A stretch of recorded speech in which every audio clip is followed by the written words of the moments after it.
Alright, we're in customer house. I'm just trying to see the temperature differences between return and the supply.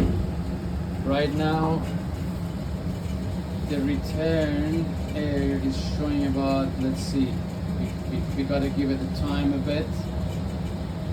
And furnace is already running and is on second stage right now. I hear a bit of noise on the exhaust. So temperature here is showing 28 point, let's say 5 on the return.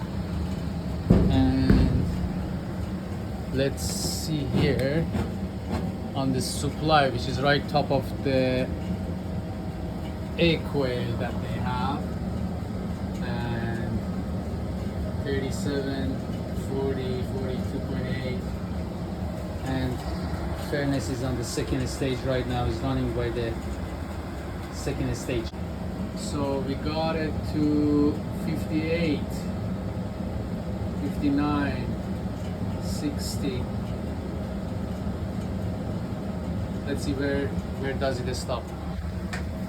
Here you go. It stopped it as 66.6 centigrade. So let's see how much air temperature coming out of the registers.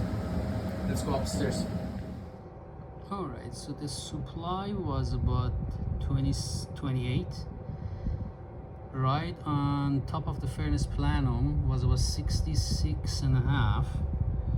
And right on the register, on your diffuser, you're getting about 44, 41. So, which is amazing.